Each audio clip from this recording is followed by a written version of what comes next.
ولنبلونكم بشيء من الخوف والجوع ونقص من الأموال والأنفس والثمرات وبشر الصابرين. معزز سامعین اور حاضر مجلس، آج کی اس متبرک محفل میں اور آج کی اس عظیم شان محفل میں ملک کے موجودہ کریٹیکل سچویشن کو، ملک کے سرکمسٹانسز کو ذکر کرنے کی کوشش کروں گا، ملک کے حالات کو ذکر کرنے کی کوشش کروں گا۔ میں نے آیت کریمہ میں اللہ رب العزت نے ارشاد فرمایا وَلَنَبْلُوَنَّكُمْ بِشَيْءٍ مِّنَ الْخَوْفِ وَالْجُوعِ وَنَقْصٍ مِّنَ الْأَمْوَالِ وَالْأَنفُسِ وَالثَّمَرَاتِ، کہ تم کو آزماؤں گا، اے مومنوں ہم تم کو آزماؤں گا کسی قدر بھوک سے، پھلوں کی کمی سے، اور بھی دیگر طرح سے آپ کو آزمائش میں ڈالا جائے گا، اور ہر وہ چیز جو دنیا کے اندر ہمیں پیدا کیا ہے اسے ہماری طرف لوٹ کر کے آنا ہے۔ ملک کے موجودہ حالات سے آپ بخوبی واقف ہیں کہ ابھی SIR کا یہ پرابلم اور یہ مردم شماری کی جا رہی ہے۔ SIR کسے کہتے ہیں؟ SIR کا مطلب ہوتا ہے، SIR کا میننگ ہے اسپیشل انٹینسیو ویژن۔ اسپیشل انٹینسیو ویژن کے مطلب ہوتے ہیں کہ نظر ثانی کیا جا رہا ہے مسلمانوں پر اور دیگر جتنے بھی قوم اس روئے زمین پر بس رہے ہیں ان کے ساتھ کیا کیا جا رہا ہے، اس کو شمار کیا جا رہا ہے، مردم شماری کی جا رہی ہے، اسے کاؤنٹ کیا جا رہا ہے۔ اس کا ثبوت کہاں سے ملتا ہے، کہاں سے چلا آ رہا ہے یہ چیز بھی جاننا ضروری ہے۔ کہیں ایسا تو نہیں کہ یہ صرف اس ملک کے لیے یا پھر اس وقت کے امت مسلمہ کے لیے یا دیگر قوموں کے لیے، اس کا ثبوت اللہ کے رسول صلی اللہ علیہ وسلم کے زمانے سے ملتا ہے۔ جناب عربی محمد عربی صلی اللہ علیہ وسلم جب مدینہ میں تھے، اس وقت جو کمانڈر بنایا تھا، الیکشن آف کمیشن ان مدینہ، اس وقت کا کمانڈر جو تھا، اس وقت کا جو منسٹر تھا اور اس وقت کا کمانڈر جو سونپا گیا تھا وہ حضرت حذیفہ رضی اللہ تعالیٰ عنہ کو سونپا گیا تھا۔ اور جناب عربی محمد عربی صلی اللہ علیہ وسلم نے اس کا جب چیف جسٹس بنایا اور جب کاؤنٹنگ کیا گیا تو اس وقت مسلمانوں کی تعداد صرف اور صرف 1500 تھی، اور جب اللہ کے رسول صلی اللہ علیہ وسلم نے اس کاؤنٹنگ کو مکمل کیے، پھر مدینہ کے اندر یہ وہ لوگ تھے جو 1500، یہ وہ لوگ تھے جو مسلمان جنہوں نے اقرار کیا تھا، اور باقاعدہ اللہ کے رسول صلی اللہ علیہ وسلم نے ان کے لیے رجسٹر مینٹین کروایا، رجسٹر میں ان کا نام لکھوایا گیا، اور باقاعدہ ان کو وہاں سے وظیفے دیے جاتے تھے۔ اس کے بعد کا دور آتا ہے، اس کے بعد خلافت راشدہ کا دور آتا ہے، حضرت عمر فاروق رضی اللہ تعالیٰ عنہ اپنے زمانے میں یہ کام کو انجام دیتے ہیں۔ SIR یہ اللہ کے رسول صلی اللہ علیہ وسلم کے زمانے سے لے کر کے خلافت راشدہ کے زمانے تک چلا آیا ہے، اور یہ کہانی کہاں تک چلا؟ یہاں تک چلے آیا۔ یہ کوئی یونی چیز نہیں ہے، یہ کوئی نئی چیز نہیں ہے۔ حضرت عمر فاروق رضی اللہ تعالیٰ عنہ نے مربوط شماری کیا، حضرت عمر فاروق رضی اللہ تعالیٰ عنہ نے بیت المال کا سسٹم کو چالو کیے، حضرت عمر فاروق رضی اللہ تعالیٰ عنہ نے بینک اکاؤنٹ کا کام شروع کیا، حضرت عمر فاروق رضی اللہ تعالیٰ عنہ نے پولیس محکمے قائم کیے، حضرت عمر فاروق رضی اللہ تعالیٰ عنہ نے جیل خانے بنوائے۔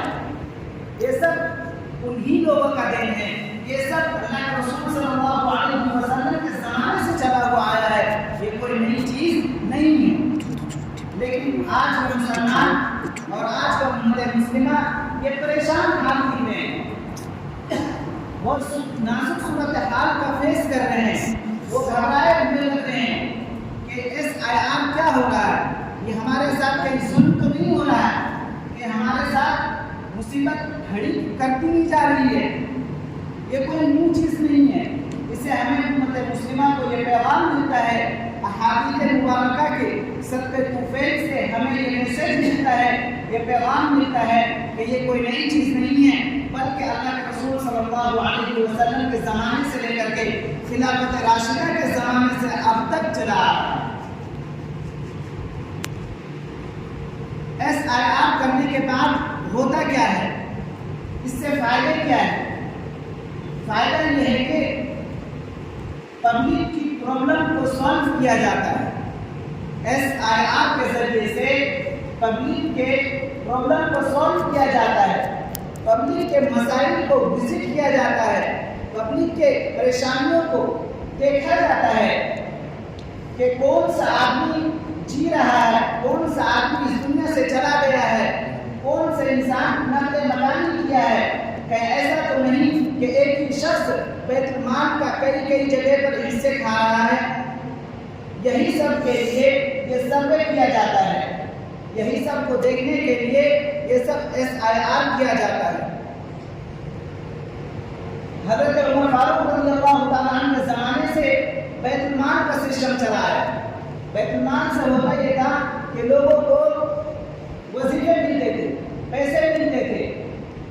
اب ہمارے زمانے میں یہ ہو رہا ہے کہ ہمیں راشن کارڈ کے دوبارہ ہمیں ہدیہ دیا جاتا ہے، ہمیں گفٹ دیا جاتا ہے، اور کسی کا کھا بھی لیا جاتا ہے، کسی پر ظلم بھی کی جاتی ہے۔ اسی لیے میں نے حدیث مبارکہ کے اندر پڑھا، انصر اخاک ظالما او مظلوما۔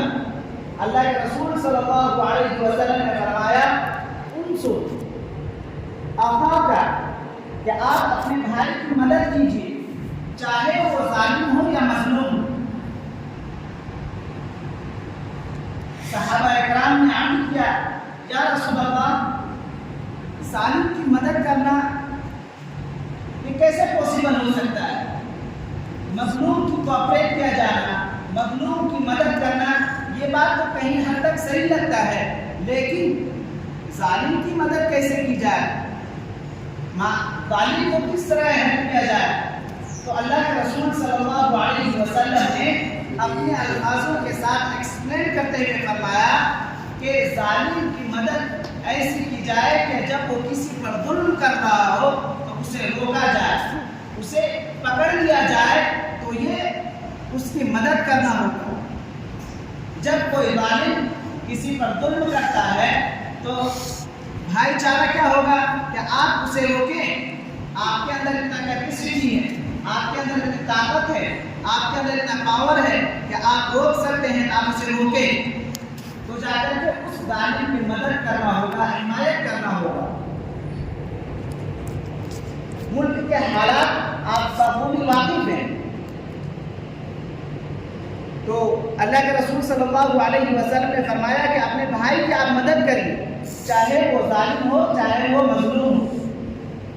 حدیث مبارکہ کے اندر جو لفظ آیا ہے انصر اخاک، اخون کے معنی ہوتے ہیں بھائی کے، بھائی سے مراد یہاں پہ ہر وہ شخص مراد ہے، ایوری پرسن مراد ہے جن کا رشتہ نوع انسان سے ہو، جن کا رشتہ انسانی سے ہو، جن کا رشتہ بھائی چارے سے ہو، ہر وہ شخص مراد ہے یہاں کہ وہ انسان تو ہے، وہ کوئی جانور تو نہیں ہے، وہ روکا نہیں جا سکتا ہے یا وہ مانا نہیں جا سکتا ہے، اسے روکنے کے بعد وہ رک سکتا ہے، لیکن شرط ہے کہ آپ اس پر اقدام کریں، آپ اس پر اٹھیں، آپ اپنی آواز کو بلند کریں۔ SIR میں ہوتا یہ ہے کہ کبھی کبھی انسان ووٹ کو کیا بنا لیتا ہے، اپنے جینے اور مرنے کا ایک سامان بنا لیتا ہے، اسے اپنا ایک کاروبار بنا لیتا ہے۔ اس ووٹنگ کے ذریعے سے آپ اپنی بات کو ایوان تک پہنچانے کی صلاحیت رکھتے ہیں۔ یہ کوئی کاغذ کا ٹکڑا نہیں ہے، یہ کوئی کاغذ کا ایک چیپٹر نہیں ہے جو اسے پھاڑ کر کے پھینک دیا جائے۔ آپ اس کے ذریعے سے اپنی بات کو اسمبلی تک پہنچانے کی صلاحیت رکھتے ہیں، آپ اس بات کو ایوان تک پہنچانے کی صلاحیت رکھتے ہیں۔ تو لہذا جو آج کل جو امت مسلمہ کے اندر جو ایک درد ہے، ایک رنجش کا ماحول بنا ہوا ہے کہ SIR ہو رہا ہے، کہیں ایسا نہ ہو کہ ہمیں اس ملک سے خارج کر دیا جائے، ایسا ہمارے اندر یہ سوچ نہیں ہونی چاہیے۔ قرآن کریم میں اللہ رب العزت نے ارشاد فرمایا لا تقنطوا من رحمت اللہ، کہ اللہ تعالیٰ کے رحمت سے مایوس نہیں ہونی چاہیے۔ آپ اپنے اندر پاور پیدا کیجیے، آپ اپنے اندر وہ صلاحیت اور وہ اسکلز پیدا کیجیے کہ آپ کو اس ملک سے نکالنے کے لیے ان کی جو ظالم کی کوششیں ہو رہی ہے وہ مٹ مر جائے، اور ظالم کی ظلم دیر تک نہیں چلتی ہے۔ قرآن کریم نے کہا کہ وَأُمْلِي لَهُمْ إِنَّ كَيْدِي مَتِينٌ، میں تو اس کو ڈھیل دے رہا ہوں، میں جب میرے پاس جو ہے متین کا میں مالک ہوں، میرے پاس تمام پاور ہے، تمام چیزوں کو ہینڈل کرنے کی صلاحیت ہے۔ اللہ رب العزت فرما رہے ہیں سنستدرجهم من حيث لا يعلمون، کہ جب میں رسی کھینچتا ہوں تو اسے پتہ تک نہیں چلے گا کہ میرا کس طرح سے کھینچا جا رہا ہے، اور عنقریب اس کی شکستہ فاس ہو جائے گی، عنقریب وہ ہار جائیں گے، عنقریب وہ زمینوش ہو جائیں گے۔ اس لیے یہ قرآن کریم کی آیتیں سے ہمیں یہ میسج ملتا ہے، یہ پیغام ہمیں ملتا ہے کہ ہمیں گھبرانا نہیں چاہیے۔ یہ اللہ کے رسول کے زمانے سے لے کر کے اب تک کے چلا آ رہا ہے، بس ہمیں یہ ہے کہ اس میں انٹرسٹ لینا ہے، اس کو غفلت کے ساتھ نہیں رہنا ہے۔ انصر اخاک، کہ آپ اپنی بھائی کی مدد کریں۔